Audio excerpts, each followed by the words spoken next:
Functionally defined behavior is also restricted to behavior in ethology. You are the one claiming that behaviors are adaptations. Only structurally defined behaviors. If they are very common in a population, they are most likely an adaptation in the species in which they are being observed. If they are rare in a population, there may have been an adaptation in an ancestral species, or there may be some other reason why they are rare in the species being studied. I am saying that behaviors are not adaptations, only physical structures are, and these adaptations result in behavior. First, physical structure is a redundancy, as all structures are physical. Therefore, I'll only use structures. I understand what is confusing you. All behavior is accomplished by physical structures, parts of the body moving in space and through time. However, the issue is, how is the behavior defined? If the behavior is defined by its structure, how the parts move in space and over time, then it can be treated as a structure. If the behavior is defined only by its function, then it needs to be treated as a function, even though the behavior is accomplished by structures, bone, muscles, etc., moving in space and over time. When a part of the body moves as the result of the contraction of voluntary muscles, this creates a higher hierarchical level of organization and is to be treated separately. That is similar to treating a tissue differently than a molecule and an organ different than a tissue and a whole individual different than an organ. One only needs to say that all adaptations are structures, but not all structures are adaptations.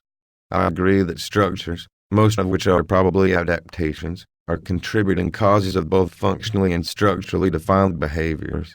Muscles are physical structures which are certainly adaptations, and they're required for all behaviors.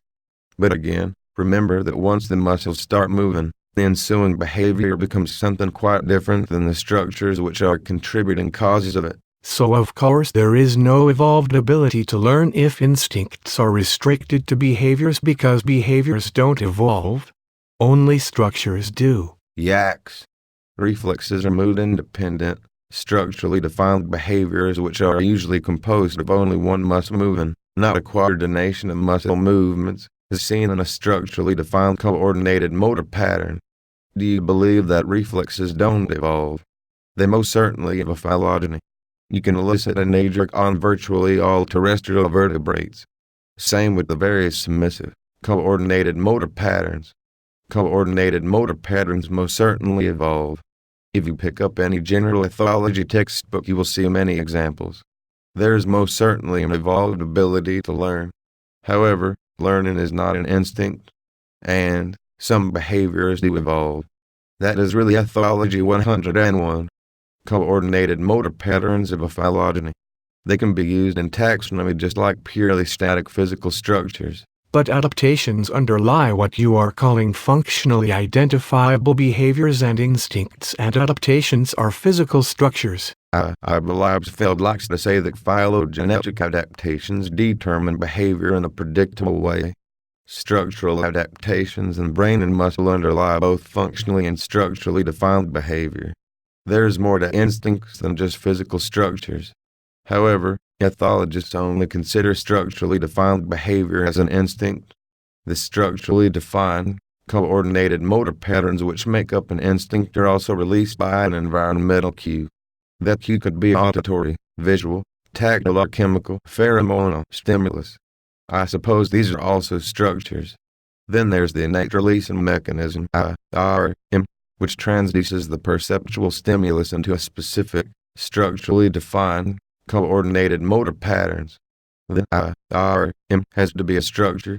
So I would agree that instincts and adaptations both are physical structures. Learning is of course a proximate cause of behaviors because there are adaptations in the brain/CNS which are ultimate causes that allow for the growth of learning predispositions. Yes, I agree that learning is a proximate cause of behavior and that there are evolved structural adaptations in the brain which allow for learning to take place. My take is that heritable adaptations that contribute to coordinated motor patterns would always result in what you call structurally definable behavior, except where learning, imprinting, observation, exposure, possibly mirror neurons, imitation could evolve in such a way that a behavior wouldn't reliably result from a releasing stimulus unless some learning, imprinting, observation, exposure, imitation mechanism had evolved. That's confusing for me. A human is a choice of behaviors. If a specific release and stimulus is present and the human is in the right mood, a coordinated motor pattern will occur. If the coordinated motor pattern fails to acquire a specific goal or resource because the goal or resource is thwarted by a species' novel obstacle, the human will switch into functionally defined behavior. The human will generate a strategy, and then if the particular resource is of high value and is high on the acquisition list, the human will engage in some type of tactic to acquire the resource. The tactic can include both structurally and functionally defined behaviors. Walking is a structurally defined behavior. All the brain structures which generate both the structurally and functionally defined behaviors are most likely adaptations. Some of what you are terming functionally definable behavior could be the product of combinations of adaptations interacting, a possibility that you exclude, to produce what you are terming only functionally definable behavior. Yes, but it is important to keep the behavior separated from its causes.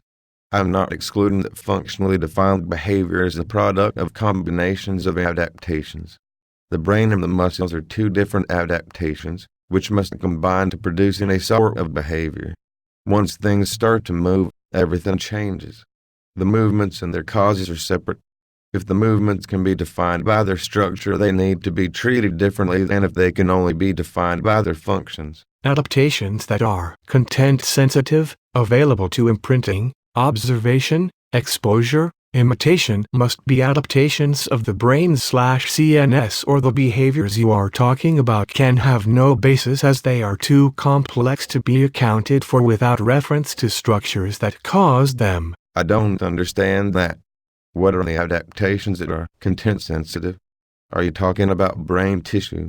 All behaviors have structures which cause them. Again, it is important to keep the behavior separated from the causes of the behavior. The information that which reduces uncertainty and is necessary to make decisions available to an individual is acquired through the individual's DNA. No.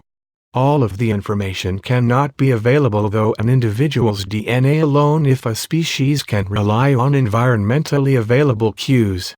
There must be some environmentally available information, including the behavior of conspecifics, for learning to occur. That was said in respect to structurally defined, coordinated motor patterns.